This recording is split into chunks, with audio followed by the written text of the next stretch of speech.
Bismillahirrahmanirrahim. Assalamualaikum warahmatullahi wabarakatuh. Innal hamdalillah nahmaduhu wa nasta'inuhu wa nastaghfiruhu wa na'udzu billahi min shururi anfusina wa min sayyiati a'malina. Man yahdihillahu fala mudilla lahu wa man yudlil fala hadiya lahu. Asyhadu an la ilaha illallah wahdahu la syarika lahu wa asyhadu anna Muhammadan abduhu wa rasuluhu. Amma ba'du. Ikhwatu fiddin. Yang mana alhamdulillah segala puji bagi Allah atas berkat rahmat, inayah dan taufiknya Allah pertemukan kita kembali dalam pembahasan kitab Safinatun Najah. Yang mana insyaallah pada pertemuan kali ini kita akan lanjutkan poin pembahasan tentang rukun iman. Dan poin pembahasan ini merupakan poin pembahasan yang begitu penting sehingga mungkin akan ada beberapa tambahan penting yang berhubungan dengan poin pembahasan rukun iman ini. Kita bacakan ucapan muallif rahimahullah. Qala al-muallif rahimahullah, nafa'anallahu bihi wa bi ulumi fid darain. Faslun arkanul iman sittatun. Pasal atau poin pembahasan tentang rukun iman. Yang mana rukun iman ini ada 6. Dan telah kita bahas pada pertemuan yang lalu bahwa arkanuddin yang disebut sebagai rukun agama ada 3, rukun Islam, rukun iman dan rukun ihsan. Iman secara bahasa adalah pembenaran. Dan secara hukum syar'i, makna secara syariat adalah keyakinan hati ya, dengan ucapan lisan, perbuatan dan anggota tubuh. Dan iman ini dapat bertambah dan dapat berkurang. 6 rukun iman ini sebagaimana disebutkan dalam hadis Jibril ya, potongan hadis Jibril yang dibawakan oleh Imam Nawawi dalam Al-Arba'innya ketika Jibril menanyakan mal iman, apa itu iman? Maka Nabi menyebutkan al-iman an tu'mina billah wa malaikatihi wa kutubihi wa rusulihi wal yaumil akhir wa tu'mina bil qadari khairihi wa syarrihi, yaitu engkau beriman kepada Allah, malaikat-malaikatnya, kitab-kitabnya, rasul-rasulnya, hari akhir, dan beriman kepada takdir entah itu baik atau buruk dalam pandangan manusia, maka seluruhnya adalah baik di sisi Allah Subhanahu wa taala. Beriman kepada Allah, kita mulai dari pertama yaitu an tu'mina billah. Rukun iman yang pertama adalah engkau beriman kepada Allah Subhanahu wa taala. Hal-hal yang penting yang harus ada ketika seorang beriman kepada Allah adalah mengimani akan adanya wujud Allah Subhanahu wa taala. Tidak boleh seseorang mengingkari Allah itu tidak ada, tidak boleh. Allah itu ada. Ya, sesuai dengan dalil fitrah secara asal semua makhluk yakin kalau dia diciptakan. Ya, dan juga dalam dalil akal misalkan ketika seseorang melihat ada papan, pasti mereka yakin ada yang membuat papan tadi. Allah berfirman, am khuliqu min ghairi syai'in am humul khaliqun. Ya. Secara dalil syar'i, semua kitab-kitab samawi menjelaskan akan adanya Allah Subhanahu wa taala sebagai pencipta. Ya, bahkan ahlul kitab pun meyakini tentang hal tersebut. Tapi mereka mengingkari untuk peribadatan kepada Allah, atau mungkin dalam keyakinan kaum Nasrani, Allah tsalitsu tsalatsa, Allah ada 3 dan seterusnya. Kemudian dalil hissi ya, adalah ketika kita meminta kepada Allah, Allah berikan. Dan mukjizat-mukjizat yang dibawa oleh para nabi dan para rasul sebagai dalil bahwa apa yang mereka dapatkan, sebagaimana Nabi Musa melempar tongkat menjadi ular, nah ini merupakan suatu keajaiban yang tidak ada di zaman beliau alaihissalam. Dan Allah berikan, ini menunjukkan ada Allah Subhanahu wa taala dan tidak boleh kita ingkarin akan hal tersebut. Kemudian yang kedua yang harus ada bagi seseorang yang beriman kepada Allah Subhanahu wa taala adalah mengimani akan rububiyahnya Allah Subhanahu wa taala. Mereka meyakini bahwa Allah yang menciptakan, Allah yang memiliki, Allah yang mengatur seluruh makhluk. Dan ini diyakini oleh orang-orang kafir Quraisy sekalipun. Wala in sa'altahum man khalaqahum la yaquluna Allah. Ketika kalian bertanya siapa yang mereka menciptakan mereka, mereka akan mengatakan Allah.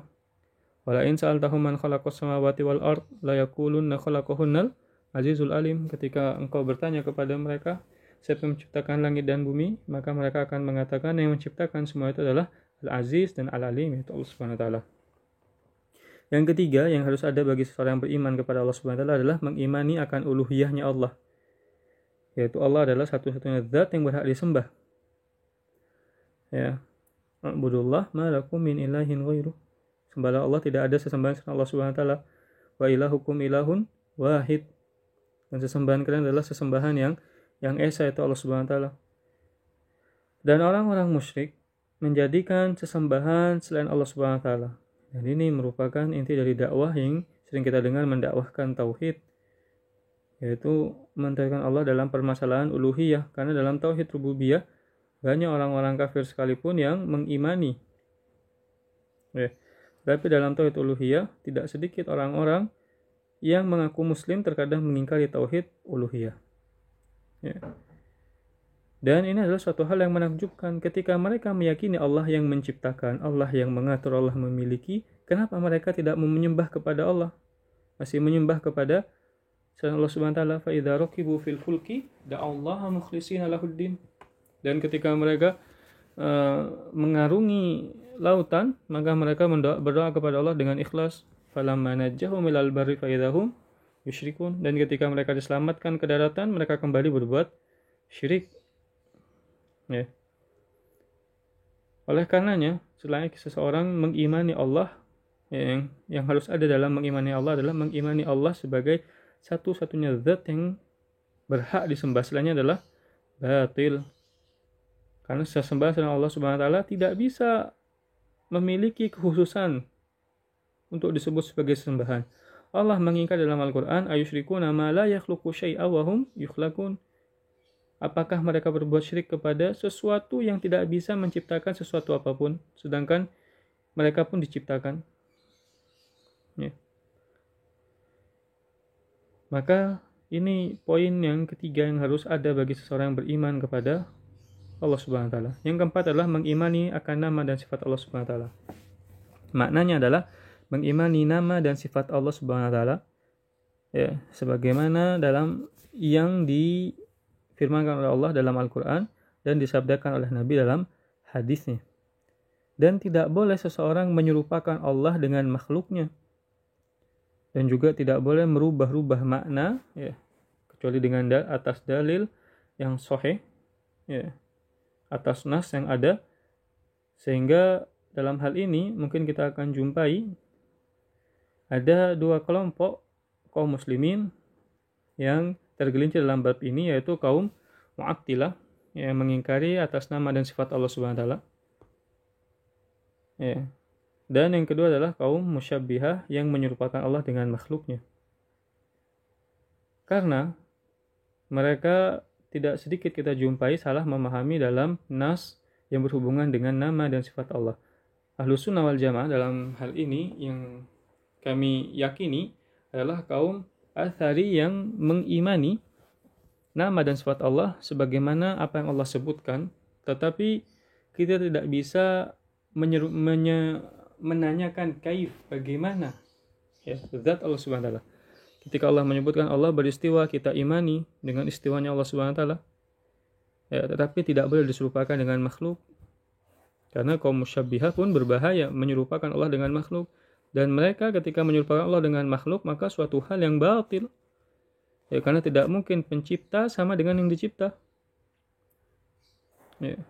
Adapun Allah Subhanahu wa taala menetapkan Allah memiliki, Allah beristiwa, misalkan yadullah maghlula, ucapan orang Yahudi, bal yadahu mabsutatan, Allah menyebutkan memiliki tangan, memiliki wajah dan semisalnya, kita imani maknanya.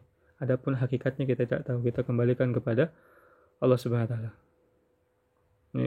Adapun kaum Mu'attilah mungkin yang menghapus nama dan sifat Allah Subhanahu wa taala, maka ini pun tergelincir dalam bab ini, karena mereka memiliki niat untuk mensucikan Allah Subhanahu wa taala. Tetapi dalam hal ini tentu mensucikan Allah dengan apa yang Allah perintahkan. Ketika Allah menyebutkan Allah memiliki pendengaran, tidak bisa disamakan pendengaran Allah dengan pendengaran makhluknya. Begitu juga tidak bisa disamakan pendengaran manusia dengan pendengaran kelelawar misalkan. Tidak bisa makhluk dengan makhluk. Maka bagaimana dengan Khaliq, yaitu yang menciptakannya?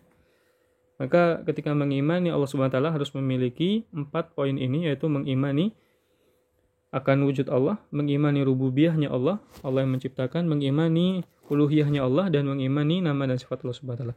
Di antara faedah dari mengimani Allah Subhanahu wa taala adalah menetapkan tauhid dengan benar. Yaitu kita akan meminta, takut, berharap semua hanya kepada Allah, tidak kepada selainnya. Yang kedua, di antara faedahnya adalah dapat menyempurnakan cinta kita kepada Allah Subhanahu wa taala. Yang ketiga adalah bisa benar-benar beribadah kepada Allah dan menjauhkan diri dari apa yang Allah larang. Kemudian yang rukun iman yang selanjutnya adalah wa malaikatihi, yaitu malaikat-malaikat Allah, yaitu kita mengimani malaikat adalah makhluk gaib yang Allah ciptakan dari cahaya, ya, dan tidak memiliki syahwat, dan mereka Allah berikan ketaatan yang sempurna kepada Allah. Tidak la ya'sunallah ma amarahum, tidak pernah memaksiati apa yang Allah perintahkan kepada mereka. Wa yaf'aluna ma yu'marun, dan melakukan apa yang Allah perintahkan kepada mereka, yang diperintahkan kepada mereka. Dan malaikat-malaikat ini tidak memiliki kekhususan untuk kita beribadah kepada mereka. Artinya malaikat tidak boleh kita ibadahi. Jumlah malaikat itu begitu banyak, tidak terhitung. Hanya Allah yang mengetahui. Wa ma ya'lamu junuda rabbika illa hu. Dan tidak ada yang mengetahui tentara-tentara Allah kecuali hanya Allah Subhanahu wa taala. Salah satunya adalah malaikat-malaikat Allah. Yang harus ada bagi seseorang yang beriman kepada malaikat-malaikat Allah adalah mengimani akan adanya malaikat, tidak seperti sebagian orang yang mengatakan malaikat adalah arah jiwa kepada kebaikan, setan adalah arah jiwa kepada keburukan. Tidak, malaikat itu ada. Dan selanjutnya adalah yang kedua yang harus ada bagi seseorang yang beriman kepada malaikat, mengimani nama-nama malaikat yang diketahui secara khusus dan yang tidak diketahui secara umum. Yang ketiga adalah mengimani sifat-sifat mereka yang disebutkan, sebagaimana mungkin Jibril disebutkan memiliki 100 junah, memiliki 600 sayap. Kemudian selanjutnya adalah mengimani atas amalan-amalan atau perbuatan yang Allah amalkan, Allah wajibkan kepada mereka, sebagaimana mungkin malaikat Jibril yang Allah perintahkan untuk membawa wahyu, Mikail yang mengurus hujan misalkan. Kita mengimani yang disebutkan dan yang tidak disebutkan. Faedah yang selanjutnya adalah apa faedah dari mengimani malaikat? Yang pertama adalah mengakui keagungan Allah SWT. Ketika kita mengetahui malaikat Jibril yang agung, yang begitu besar, maka kita akan lebih mengenal lagi Allah adalah zat yang maha besar. Sehingga ketika kita sholat, kita mengucapkan Allahu Akbar, yaitu Allah maha besar. Tidak ada sesuatu apapun yang melebihi kebesaran Allah SWT. Yang kedua adalah berterima kasihnya kita kepada Allah karena semua urusan telah Allah berikan, ya, telah Allah atur semuanya dengan sesuai, yaitu yang mengantarkan wahyu, yang membawa wahyu yaitu malaikat Jibril, yang mengurus hujan, yang mengurus seseorang yang mencabut nyawa, dan malaikat yang mencabut nyawa, semuanya telah Allah atur. Sehingga semakin besar rasa cinta kita kepada Allah karena Allah telah mengatur semuanya dengan sangat baik. Maka dalam doa disebutkan wala takilni ila nafsi tarfata ain, dan janganlah engkau ya Allah bebankan diriku kepada diriku ini meskipun hanya sekejap mata.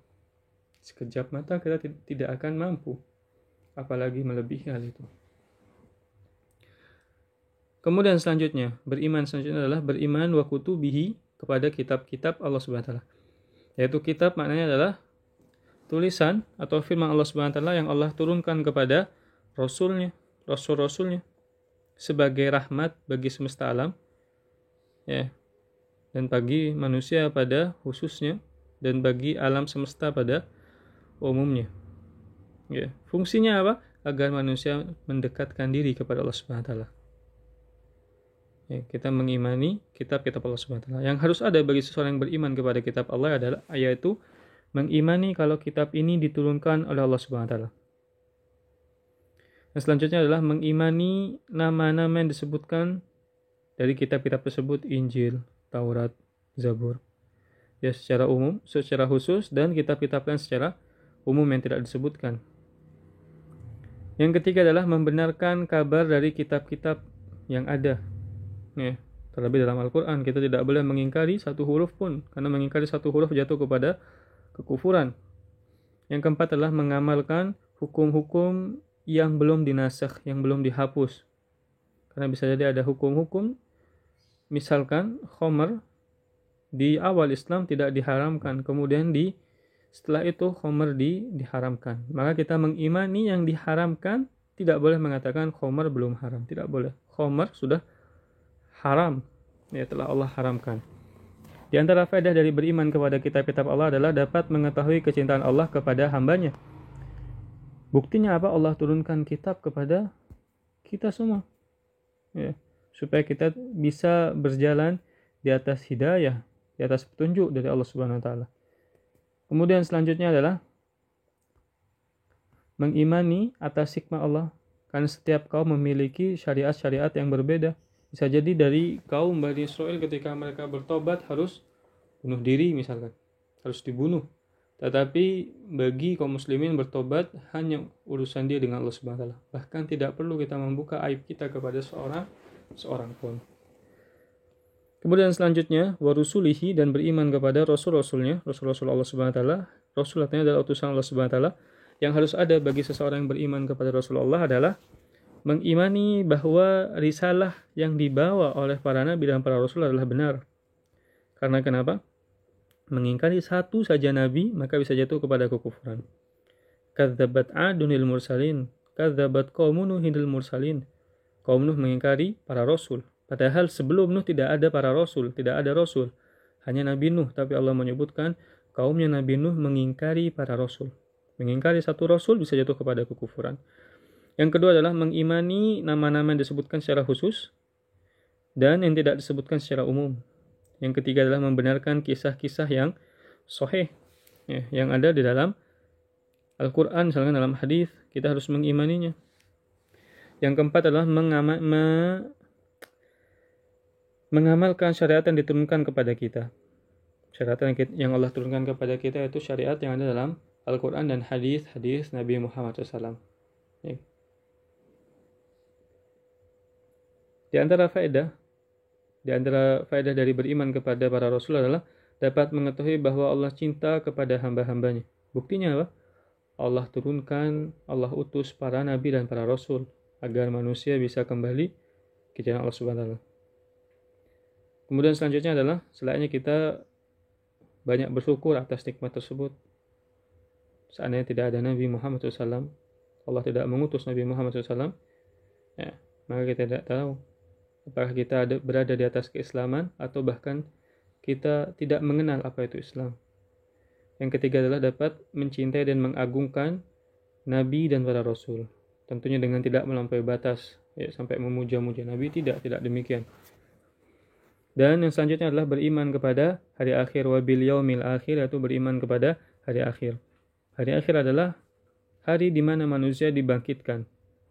Kenapa disebut sebagai hari akhir? Karena setelah itu tidak ada hari-hari untuk beramal. Sudah hari untuk bersenang-senang bagi penduduk jannah dan hari untuk disiksa bagi penduduk neraka. Nasallallahu alaihi.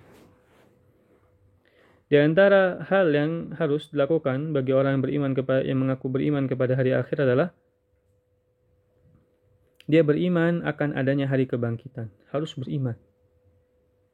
Ya, tidak boleh mengingkari akan ada hari kebangkitan. Bisa jatuh kepada kekufuran. Yang kedua adalah beriman akan adanya hisab dan balasan. Sebagaimana Ali bin Abi Thalib menyebutkan, al-yawma amalun bila hisab wa ghadan hisabun bila amal. Hari ini adalah hari untuk beramal, tidak ada perhitungan. Di hari esok akan ada perhitungan dari Allah SWT. Meskipun hanya mithqala dzarrah. Selanjutnya yang ketiga adalah beriman akan adanya surga dan neraka. Jannahnya Allah ada. Nerakanya Allah ada. Dan Allah telah menyebutkan uiddat lil muttaqin, telah kami ciptakan, telah kami sediakan bagi orang-orang yang bertakwa bagi jannahnya. Dan begitu pun juga dengan nerakanya. Yang keempat adalah beriman atas apa yang akan terjadi setelah kita wafat. Entah itu ada fitnah kubur, ada siksa kubur, ya, ada azab kubur, ada nikmat kubur. Kita semua mengimani akan hal itu. Jangan sampai kita mengingkari hal tersebut. Mungkin kita akan jumpa ada orang-orang jahil yang masuk ke dalam kubur dan mengatakan tidak ada ini siksa kubur. Ya. Ini adalah suatu hal yang jahil. Faedah dari beriman kepada hari akhir adalah termotivasi. Yang pertama, akan selalu termotivasi beramal soleh. Yang kedua adalah akan selalu takut untuk bermaksiat. Yang ketiga, kita bisa berharap bahwa setelah kita wafat, Allah akan memberikan nikmat yang begitu banyak kepada kita. Semoga Allah mengkaruniakan jannahnya kepada kita. Yang selanjutnya, yang terakhir dari rukun iman adalah beriman wa bil qadari khairihi wa syarrihi minallahi ta'ala, yaitu beriman kepada takdir yang baik dan buruk dalam pandangan manusia tentunya atas kehendak Allah Subhanahu wa taala, dari Allah Subhanahu wa taala. Yang harus ada bagi seorang yang mengaku beriman kepada takdir yang baik dan yang buruk adalah beriman. Yang pertama adalah beriman Allah Maha mengetahui segala sesuatu yang terjadi, yang akan terjadi, ya, dalam artian yang belum terjadi, dan yang telah terjadi Allah mengetahui semua, tidak ada sedikit pun yang hilang dari pengetahuan Allah Subhanahu wa taala. Yang kedua adalah mengimani semuanya telah tercatat di Lauhil Mahfuz. Yang ketiga, tidak ada sesuatu apapun kecuali terjadi atas kehendak Allah Subhanahu wa taala. Allah mengetahui kalau hal tersebut akan terjadi. Yang keempat adalah semua yang ada adalah makhluk Allah. Ketika kita mengetahui semua yang adalah makhluk Allah Subhanahu wa taala, maka kita tidak akan kufur kepada Allah, mengingkari takdir dari Allah Subhanahu wa taala. Faedah dari beriman kepada hari akhir adalah kita akan bersandar kepada Allah Subhanahu wa taala dalam melakukan sebab. Terlebih di zaman sekarang mungkin kita diuji dengan adanya virus corona, maka kita tidak terlalu menyandarkan diri kepada diri kita, ya, berbangga dengan perlengkapan yang kita miliki untuk menjaga dari virus corona dan semisalnya. Ya, kita meyakini apa yang kita lakukan, ya, itu hanya sarana. Adapun Allah yang memberikan, ya, musibah, penyakit dan yang semisalnya. Jangan sampai kita hilang tawakal sampai terus-terusan takut kepada, ya, virus corona. Tetap ada tawakal dan ada usaha, ada sabab dan ada musabab. Wa huzzi ilaiki bijid'in nakhlah tusakit ilaiki rotoban janiyah. Ketika Maryam ingin melahirkan, Allah perintahkan untuk menggoyangkan pohon kurma. Orang mau melahirkan suruh goyang pohon kurma, kenapa? Ada sebab, ada musabab. Kemudian selanjutnya adalah tidak takjub dengan apa yang dirinya miliki. Ketika kita meyakini akan adanya takdir dari Allah Subhanahu wa taala, kita akan yakin bahwa semua atas kehendak Allah, Allah yang memberikan kepada kita. Jangan seperti Qarun, innama utitu ala ilmin indi. Sesungguhnya itu Allah berikan atas ilmu yang aku miliki. Lupa bahwa Allah yang memberikan semua itu. Yang ketiga dari hikmahnya ketika kita beriman kepada hari akhir adalah tumakninah. Kita tidak, ya, tergesa-gesa, tidak berlebih-lebihan, takut yang melampaui batas, ya. Ini yang dapat kita ambil faedah dari beriman kepada rukun iman ini. Adapun kelompok yang tergelincir dalam permasalahan rukun takdir Allah Subhanahu wa taala adalah kaum Jabariyah dan kaum Qadariyah. Tentunya hal ini dibahas dalam kitab-kitab akidah dan kita tidak terlalu memperlama dalam pembahasan ini agar kita bisa membahas lebih jauh dalam permasalahan kitab Safinatun Najah. Wallahu a'lam. Mungkin sampai sini yang bisa sampaikan. Ada benarnya datangnya dari saya pribadi dan syaitan, ada salahnya karena ada kurangnya datangnya dari saya pribadi dan syaitan, adapun ada benarnya datangnya dari Allah Subhanahu wa taala. Wabillahi taufiq wal hidayah. Assalamualaikum warahmatullahi wabarakatuh.